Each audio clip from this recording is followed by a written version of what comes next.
we identified that over 33 police personnel have less than £125 of discretionary spend a month. 33%. 33,000 33,000. personnel, Wow. yeah, 120. have less than £125 of discretionary income. I think when it comes to financial stuff, I do think we adopt some of the same issues, don't we? Bury the head in the sand, like, oh God, I'll deal with that next week, or as opposed to what's the practical steps? How quickly can I start looking at this? It's not one of those things you want to talk about at work if you're struggling with your money. Police Mutual don't give financial advice, but we give financial education and give people the tools to be able to make the right decisions. Yeah. Policing isn't just a job, it's a vocation. You don't do it because you're going to earn a load of money. You don't do it because, you get patted on the back every day. You do it, because clearly you want to be out there and help and support people. But it does take its toll. Welcome to ResetU, the podcast. I'm Andy Rhodes from Oscar Kilo, and with me is... I'm Nathan Gardner. I'm the CEO of ResetU and the co-founder of the app. And we're welcoming to today's podcast a massive supporter of police in this country, Kerry McMahon White, Managing Director of Police Mutual. Welcome, Kerry. Thank you very much. It's great to be here. Thanks. And you are sponsoring this series of podcasts as well, which is amazing. We know all about, and I know all about, obviously, your track record that goes back donkey's years in policing. Yeah. And how much you invest in officer and staff wellbeing. Yeah. And obviously, we're going to talk today about financial stress, financial wellbeing, another thing you're passionate about. Yeah. Do you want to just give us your take, Kerry, in terms of, for people who don't know as much about Police Mutual as we do, yeah, where's it come from? What does it do? Give us an insight into that. Yeah, of course. No worries. It's great to be here. So Police Mutual is a financial services organisation, predominantly insurance now. They were founded by the police for the police over nearly 160 years ago. Wow. So I wasn't managing director at that point, but it is there's a great legacy within the police, and because it was founded by the police for the police, there's a large relationship with the police. And over the years, it started off with savings plans, insurance, mortgage, up until the present day, which is predominantly home and motor insurance, healthcare, and other services really that can provide the right financial support into policing. Police Mutual's purpose is to ensure that we make police officers' lives easy. Yeah. That the products and services that we provide helps them within a role that can be extremely difficult and stressful. So whatever we do as a business, we look at and think, right, is this product and service right for a police officer, their family and colleagues, and is it going to help them? Yeah. Along with that, an element of the profit that we make gets put back into policing. Fantastic. So over £2.5 million gets put back into policing.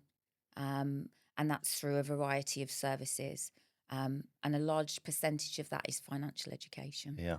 I mean, the big showcase investment you do are the National Bravery Awards, which I every year still manage to wangle a ticket to. You do, yeah. And last year I was really privileged to be asked to judge some of the awards. So point of raising that is to mention, obviously, you do that every year because it is a massive sort of showstopper every year.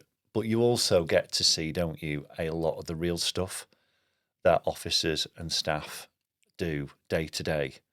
Some of the courageous stuff, some of the compassionate work that they do. So you see the pressure they're under, that's what I'm saying. Massively. And from your perspective, looking at the financial hardship and some of the data you've got, how does that, that must give you a very, very different take, Kerry, on the job that you do compared to most financial services? Yeah, absolutely. I've worked in many sectors prior to coming to Police Mutual. I've been Police Mutual for 9 years.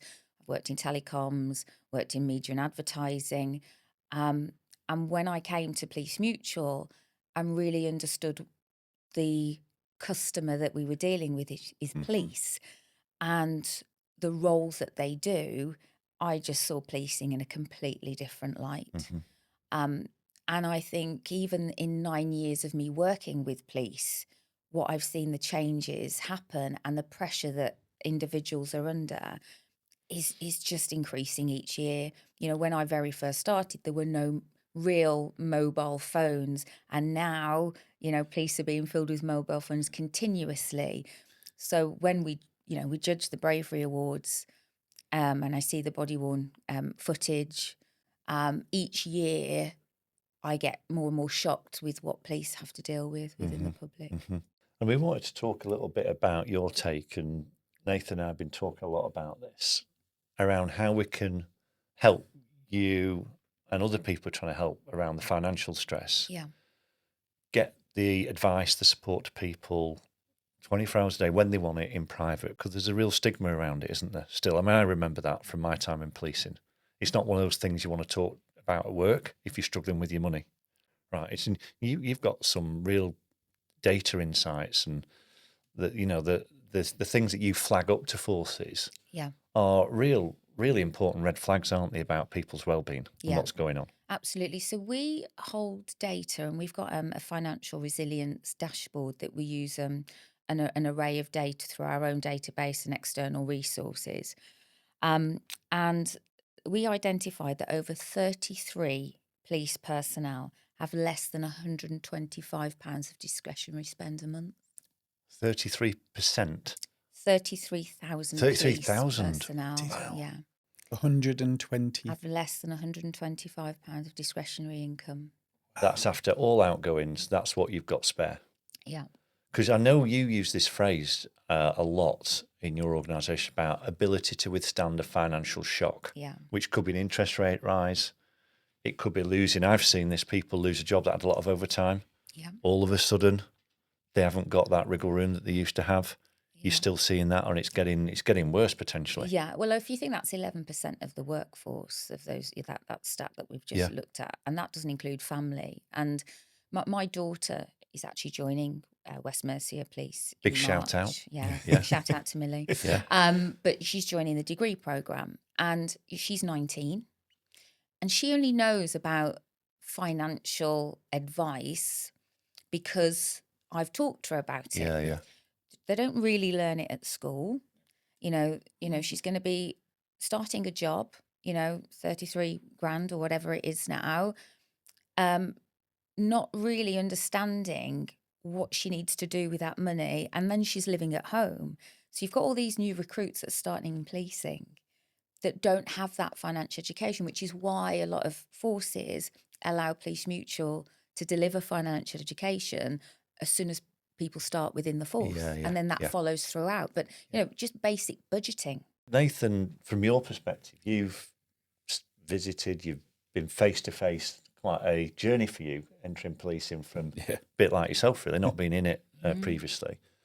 Several thousand officers and staff talking about the sleep fatigue recovery, and that's sort of your specialist area. Where's the financial stress come up for you, Nathan? What's, in terms of what Kerry's saying, what's your sort of points for her to talk to us about? I think the thing for me is people recognising those stressors at what point in that journey. And I think that sometimes we look at this output of I've been focusing, as Andy said, on sleep, fatigue and recovery, but we don't look at the drivers. Sometimes we look at the stress of the job, the stress of this. I know personally, back in 2020 when COVID hit, and I was working, I had my business was advising gyms around the world.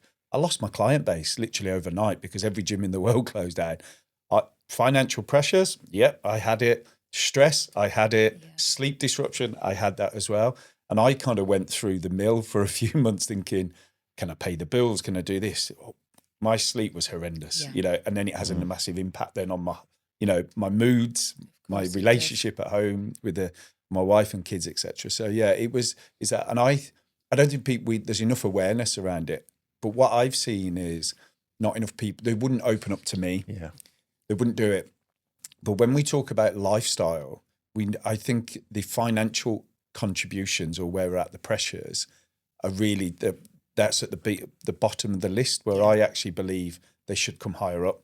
Because if you can go to bed at night not having that worry of whether I can afford to buy Christmas presents this year or do the X, Y, and Z, and the pressures. I've got 3 children, and two are slightly older, but the other one, it's his birthday tomorrow actually, and and the birthday lists are getting more expensive. Christmas lists are getting more expensive. They want trainers that are more expensive. So what do you see in terms of? Do you see people reaching out to you for that advice? Because I know you mentioned that you're going into forces and help. Do you think that should be more mandatory? Should it be everyone? Your daughter should go through a sort of budgeting exercise before, getting a paycheck? Yeah, absolutely. I mean, it is part of the College of Policing now that there has to be an element of financial education within policing. When people start the police force, which is good, and that's something that we really do support. If you think about, 15, 20 years ago, how people shop and the expectation is completely different to how we are now. We're in a society where everything's instant. People want it at their fingertips. When I was younger, my dad used to save to get a car. Now people just get a car. Yeah. If you want something In minutes. now, it's just at the touch of your fingers. Yeah. So what we are seeing now is people want that instant understanding. Now, Police Mutual don't give financial advice, but we give financial education and give people the tools to be able to make the right decisions. But what we are finding is that, people are reaching out a lot more. A lot of the services that we provide, we are seeing an increase in those services of support, which is great. Because I think people can see, look, I can't handle this on my own. I do want to have a chat about it, or they're just interested, which is a good thing. Looking at it from my perspective, I got in a real mess, to be honest, around money at one point. I wouldn't have dreamt to talk about it at work. And when you're at that point in your life, and there's other things that are creating the financial stress that you're in, if you have a relationship breakdown, for example. These things all get mixed up into one big ball of stress, right? So the thing that what we want to achieve here is to respond to people's need for immediacy. So I want to access that support when I want to access it. People don't trust going through the organisational systems. They don't want to talk about it at work. We create a private place where they can talk about it and then get signposted to where there is actually tons of support. Because some of the cases I used to see, because I used to chair the Ben Fund, where, as you know, they give out hardship loans and grants. Yeah. When you look at how people have got into the mess they're in, it was just about pressing pause and saying, right, let's just have an honest look across the board at what's happening. And that, you sort of talk about that element of it as early intervention, don't you? Yeah. And looking for where that support is and not being afraid to stick your hand up or reach out. Yeah, I mean, it's critical, really. And, when you look at overall well-being, it's been a buzzword for years, hasn't it, well-being? But what does it actually mean? Exactly. And the critical part of that is well-being is are you, your own wellness. Yeah. And it's not a label, it's a journey, being on a well-being journey. And, you've heard that saying before, that before you can look after anybody else, you need to look after yourself. Big time. Put on your own oxygen mask before you help others. Yeah. And I think in policing, because it's that role of protecting and serving the public, it might seem that I am okay and it's okay not to be okay. And understanding that, you talked about fatigue earlier and tiredness, that it's looking out for those trigger points, and early intervention is critical. Yeah. In understanding that from financial, mental health, fatigue, all those elements add up to poor well-being. We've seen it a lot over the last few years. I've been doing this role where there is a moment of that classic bury your head in the sand, and the people do it for their own personal health. Yeah. They want to neglect the problem. They don't want to face up, right, I need, my health's deteriorating. I've got over some issues. Yeah. I need to address them. And sometimes I've seen it where, it's a big thing with guys not to go and get the blood pressure checked. They'll avoid, they avoid the doctors. And That's I it. think you get a letter, don't you, at 40 or something, come in for when you hit 40, you get to have to go and see your GP, and Yeah. people avoid it. I know, I did it. Friends have done it. Yeah. And I do think that when it comes to financial stuff, I do think we adopt some of the same issues, don't we? Bury the head in the sand, like, oh God, I'll deal with that next week. As opposed to what's the practical steps? How quickly can I start looking at this? And I wasn't aware of Police Mutual till this year, because I'm not technically in the job and I don't do Yeah. the job in that way. But Yeah. I think the services, and I know that, you're going to be in our app.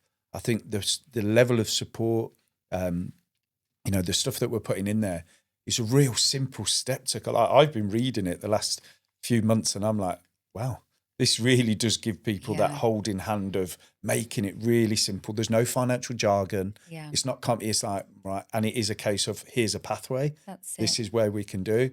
So do you feel that, have you seen that in terms of, is it a case of simplifying that advice and making it a kind of easy, like, steps A, B, and C?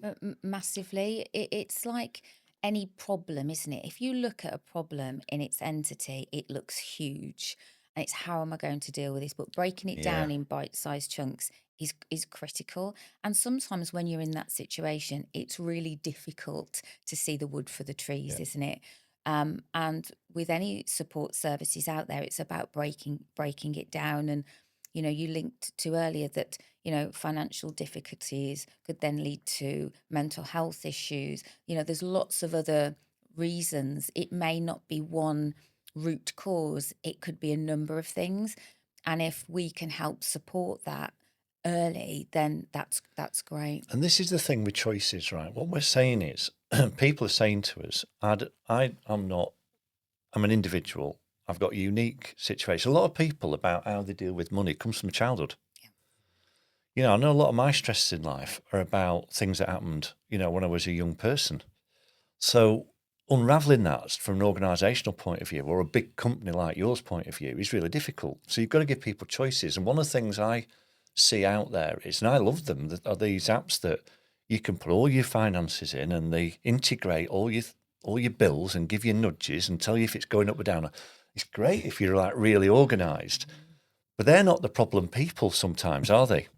It's the person who hasn't got that sort of full picture of what they're doing, and things have got out of control for them and they're struggling, that we really want to talk about. Because you say, I saw an advert, I think it was Barclays not long ago, and it was like, even people who live together don't talk about money.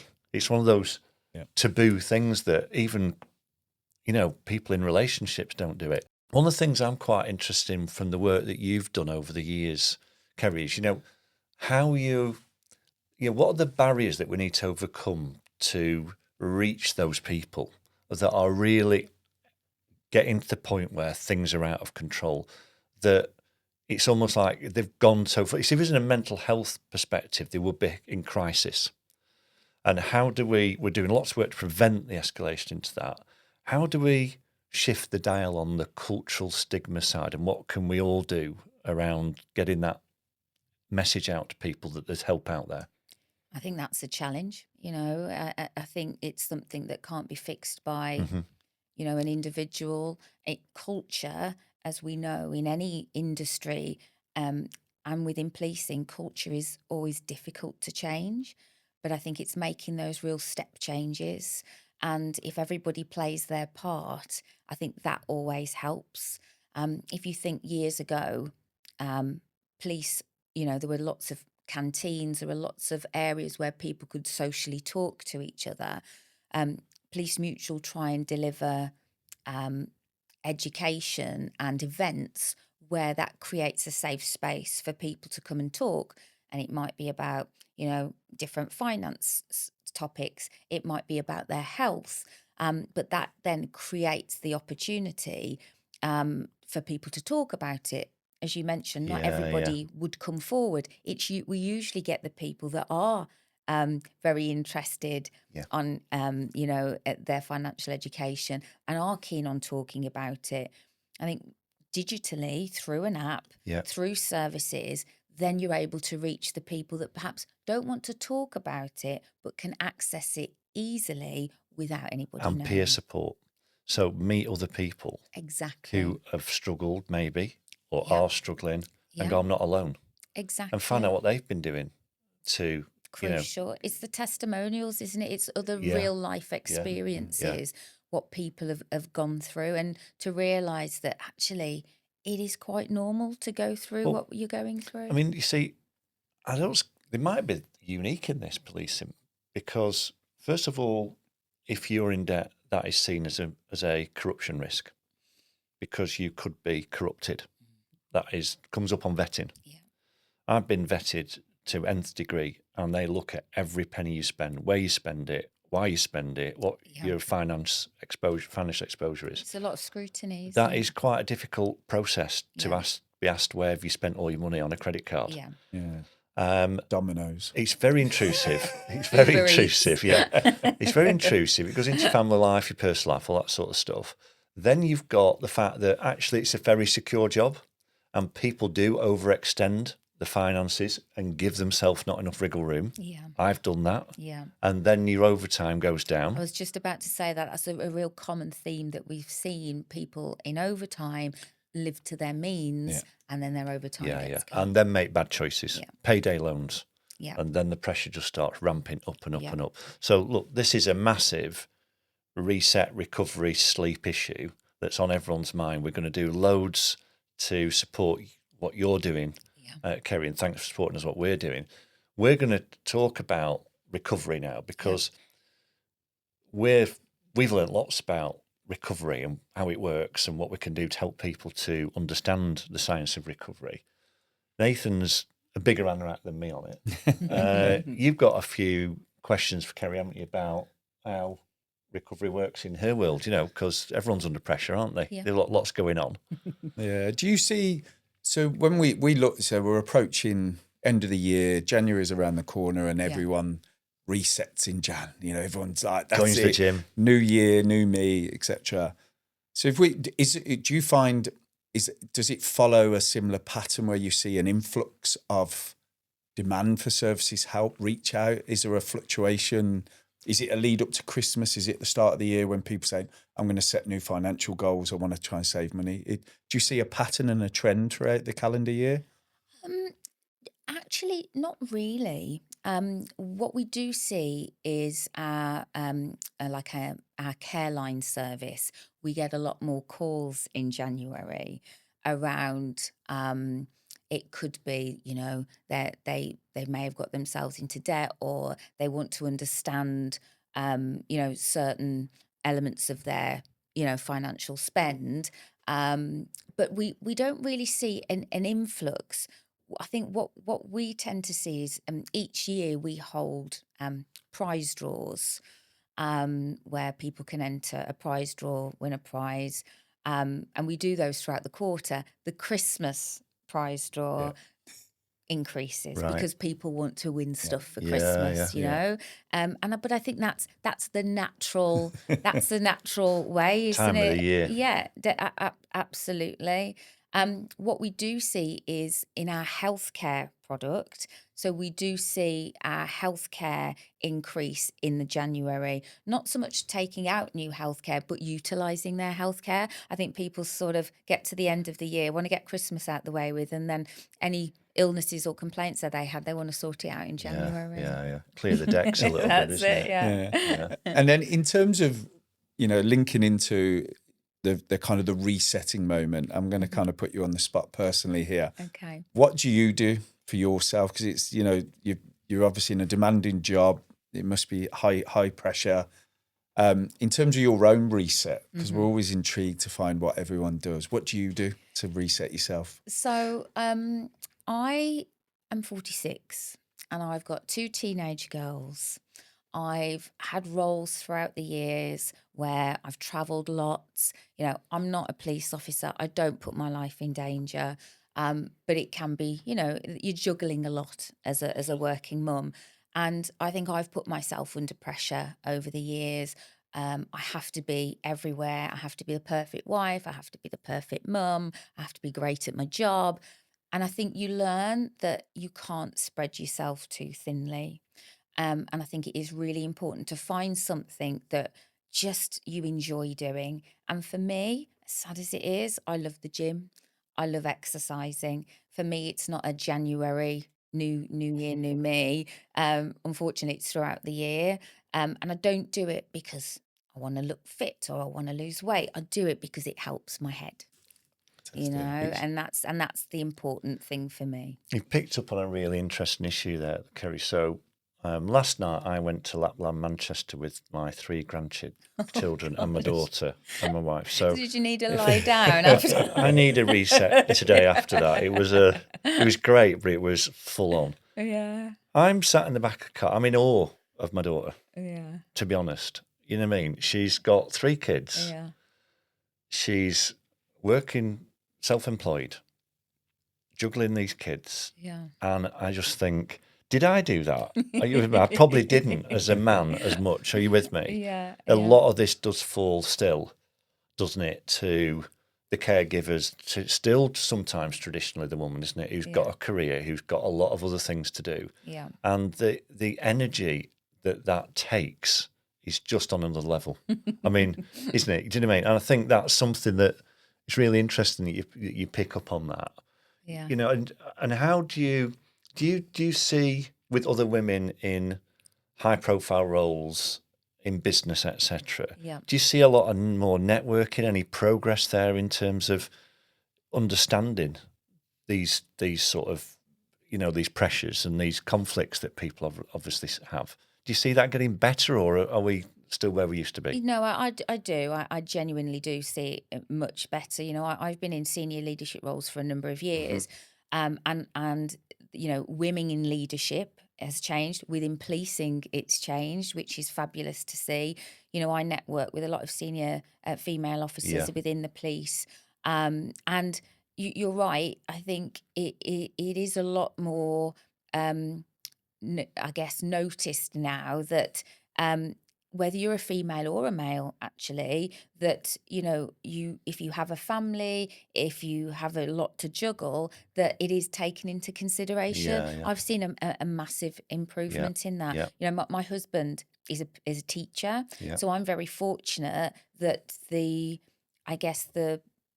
that juggling was dealt with by both of us. The nature of the work there is So I was very fortunate. Not everybody is fortunate. Not everybody has a partner, and therefore that adds to the workload. Because when we do our surveys, you said originally, what is wellbeing?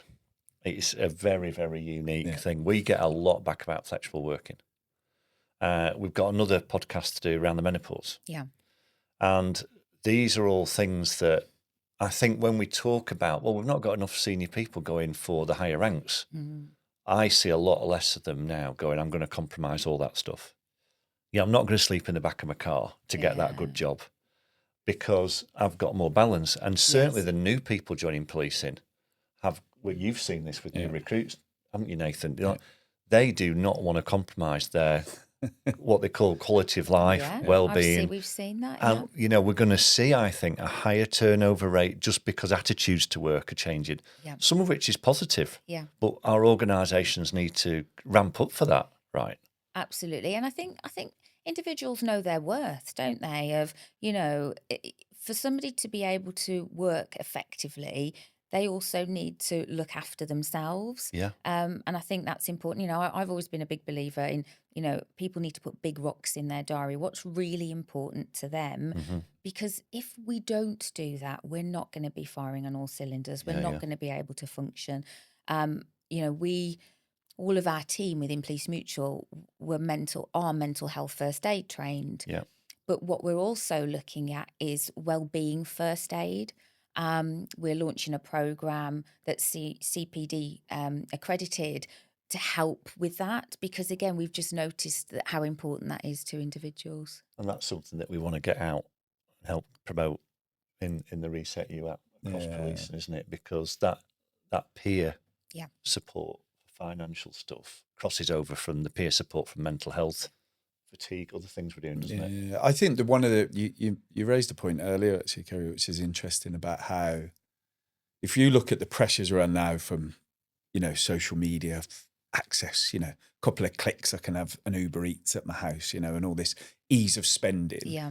I think when we link it to like the well-being journey, and sometimes what there is this pressure of, I need to buy a certain supplement because it will fix the problem. And we kind of like overlook some of the fundamentals, and what we're trying to do through ResetU is teach people the fundamentals, get the foundations in, of kind of hydration, eating better, getting more regular movement. All of which are free. Yeah, all things. So from a financial aspect, it's not this outlay. I don't have to be a member of an expensive gym because the expensive gym gives me a better workout. No, you could do something. Go for a walk. Yes, yeah, exactly. So, and I do think that, and I think there's, like you mentioned, I think there's a joint effort required, that we kind of change the narrative around it. It's like, people think that they need to, my daughter's 19 and I think she's got more running trainers than anyone else, and she doesn't run, because it's like, her wardrobe needs to be the latest gym wear and stuff. And again, the cost of pressure on people for that, isn't there? So what do you think, because I'm really impressed by the guides that you've got. And again, this kind of new kind of educational well-being. What do you think we could add on to that? How could we work with you on that? What do you think we could do more of? Oh, that's a question. I think it's understanding, what do people want. You alluded to earlier that everything is at the click of a button. And I guess anybody, I won't say the age because I'm not really sure what that falls under, but TikTok is a big thing, isn't it? Yeah. So my daughter, I was on about Google. She said, nobody Googles anything anymore. That's yesterday's news. Yeah.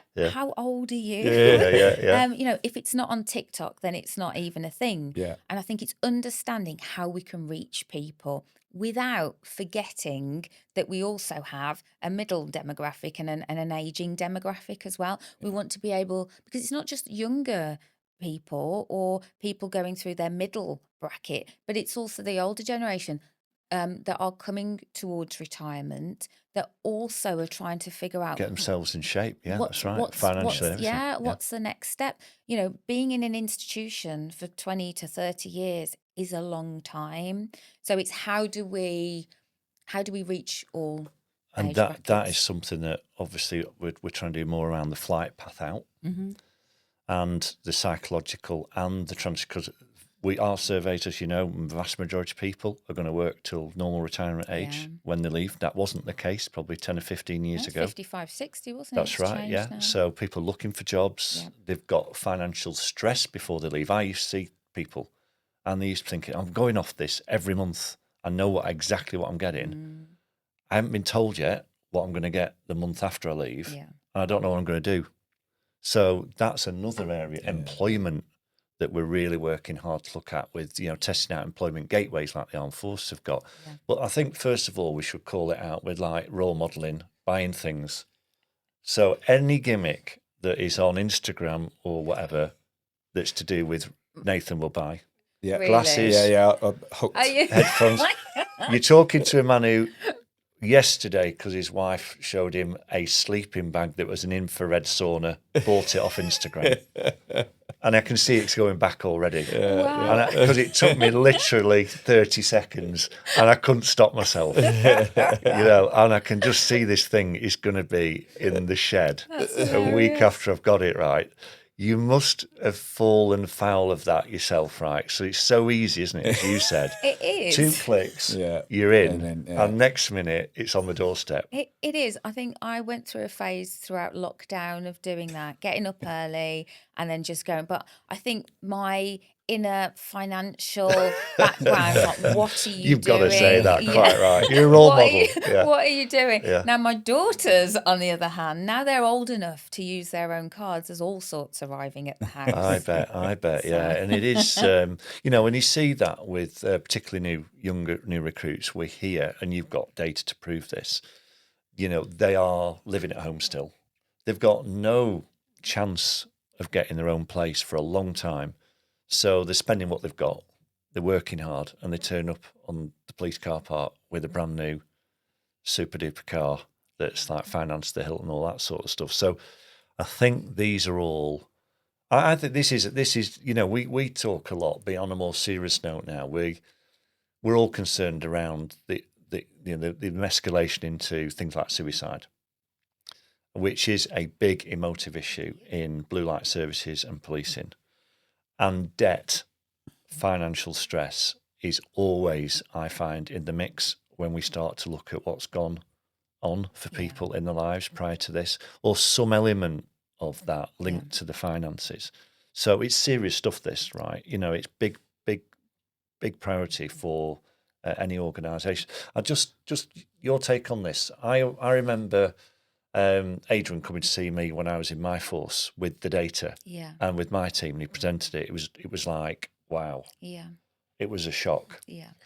And I almost felt, and I think a lot of senior people feel this, what is it I can do? So you give us, right, to the senior people, the big decision makers in policing, what is the one or two big things that you think they could do to really make a difference around this? Because some of, you know, a lot of them I speak to, they're trying their best to help out around the financial stress. We need to help them know what the right things to do are. What's your take on that?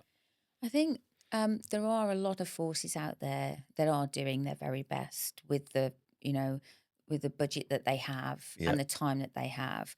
I think the critical thing is it shouldn't be a tick box topic, that it should be lived and breathed throughout the force, especially around financial education. Because we know, and we've got data to prove, that absenteeism is linked very heavily mental health, financial worries and stress, and actually prevention is better than cure. And if we can ensure that, you know, from the very beginning of police officers joining the force, that they've got a real understanding of how to manage their finances, what it means, and what they can do throughout their career, and what support's available. And there isn't a stigma around it. It is about getting help and support. I think that's a real key that's a really good point, Kerry, because I think, you know, a lot of people don't realise it's quite difficult to get a second job if you're a police officer or a member of police staff. Actually, it's slightly easier if you're a member of police staff, but the scrutiny of what that second job is, understandably, is quite intense. And I sort of think, how have we ended up in this position where most normal people would think, right, okay, I'm struggling to get my family where I need them to be with money. We're saying for Wellbeing, reduce overtime because it's burning people out. Overtime used to pay for my kids to go to Disney World. That was what I would work every rest day I could. Bad for my health, but on the other side of it, it got my family some stuff I wanted to give them. When you then, how have we got into the bit where people are coming to us going, can't do this job? And we're going, no, not really. Why aren't we saying, well, these are the jobs you can do? Why aren't we helping people find work outside of policing? I think we've still got this, well, this should be the only job you've got time to do. But there are lots of things now, isn't there, on the digital economy, etc., where people can do safe, non-compromising work and earn a bit of extra cash. So I think what I'm seeing is I'm being asked to give advice about some things that I'm thinking on the other side of it, it's causing more financial stress. You know, you're doing less hours, but you've got more financial stress. And I think we shouldn't be doing that unless we're replacing it with something else. Because we need to understand the person's predicament and what they're dealing with. Does that make sense? Absolutely. So one of the things that we're talking about is financial education, getting people more up to speed with this thing, you know, about planning and everything. What sort of, how difficult is that situation? What sort of numbers are you seeing across policing for that, Kerry? Well, interestingly, the information that we've got, over 85,000 people have got quite a low financial understanding.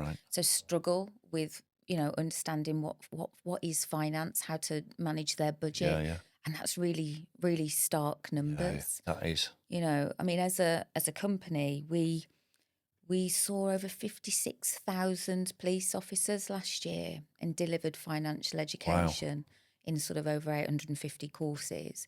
But again, we're not reaching everybody. So there's still a long way to go, whether that's face-to-face, digitally, or, you know, through You've got some great stuff on your site that we can make accessible and promote around budget planning and all sorts. Yeah, so some of the education that we deliver is really basic, and there'll be some individuals that look at it and go, I do that in my sleep.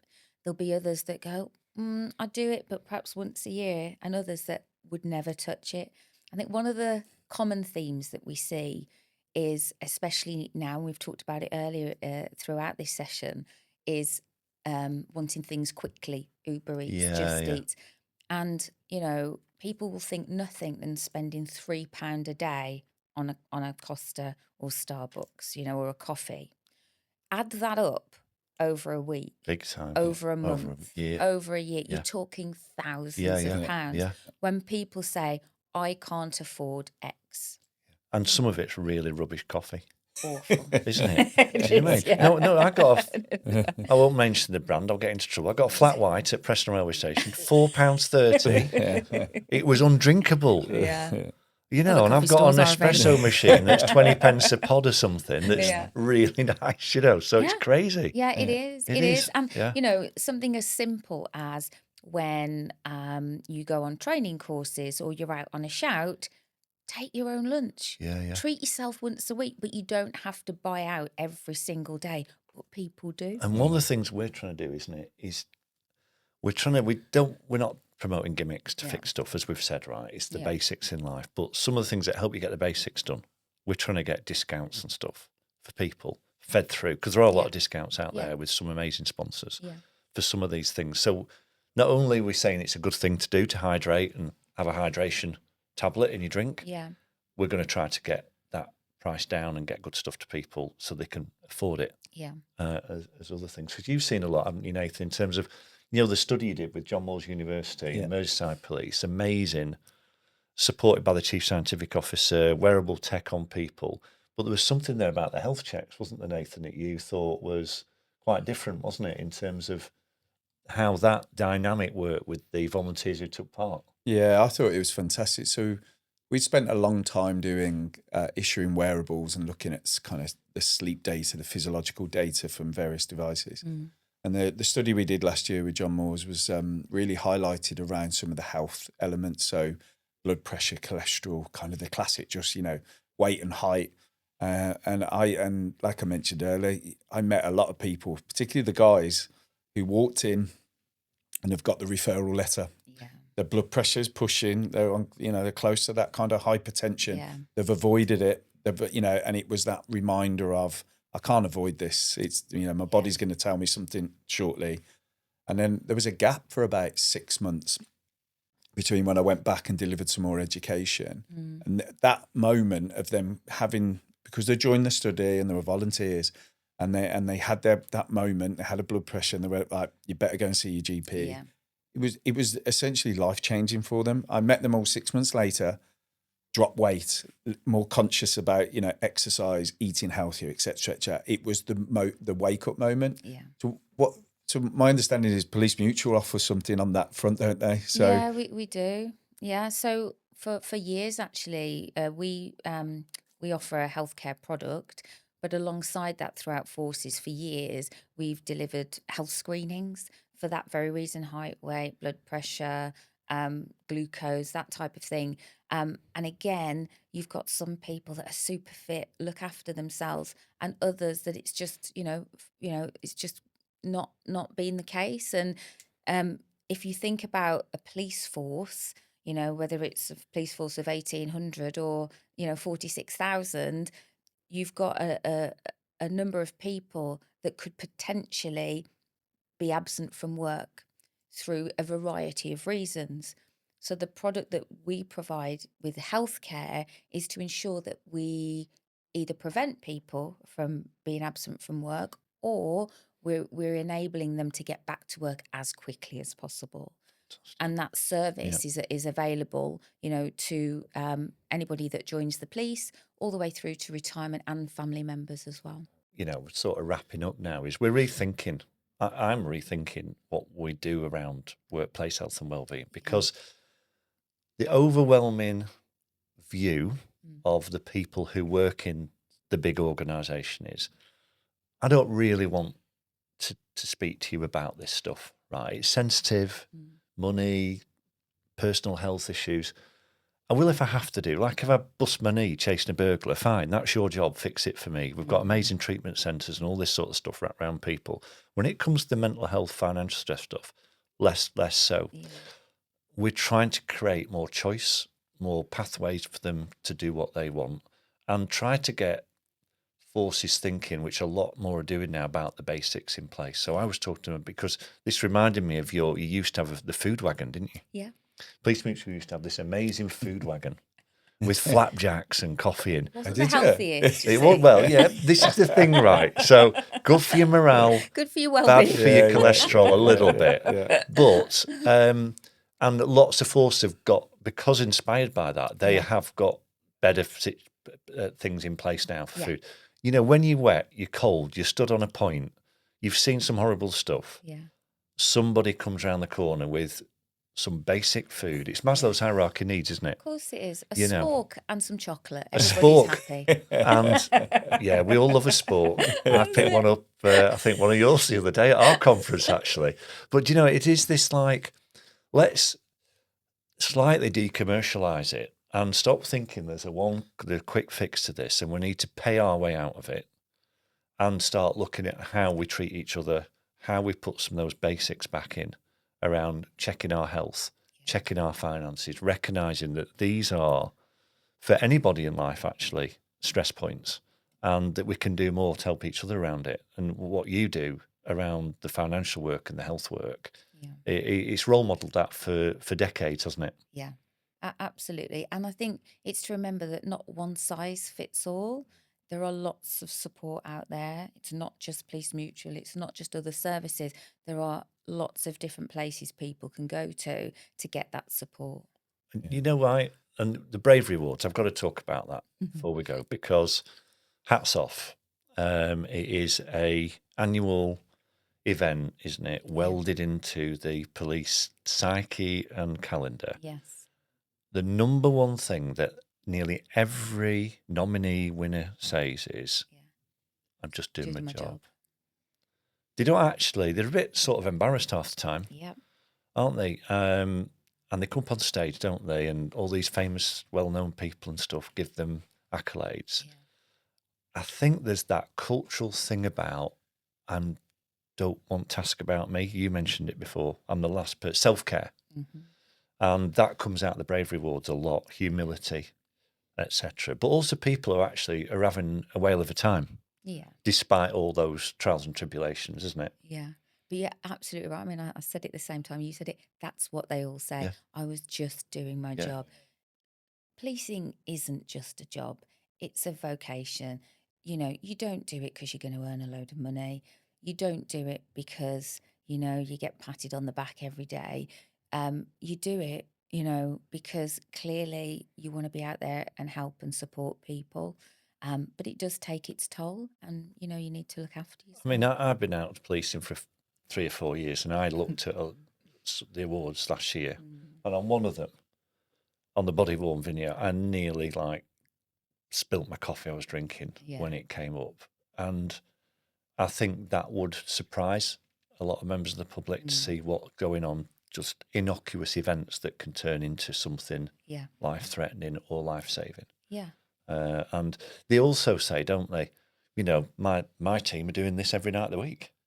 You've just decided to give me an award for it because it's a, you know, it's a significant event. It's, you know, we've captured it. They say that as well, don't they? Yeah, absolutely. I mean, what I would say is, you know, my daughter's going to be joining the police, so I've given her a warts and all I bet. of what goes on. As a mum, I don't want her to join the police. Yeah. Of course, as a parent, do I think she'll be great? I think she'll be amazing. But she went out on a, is it like a day? I keep like a drive along or drive something. along. That's it.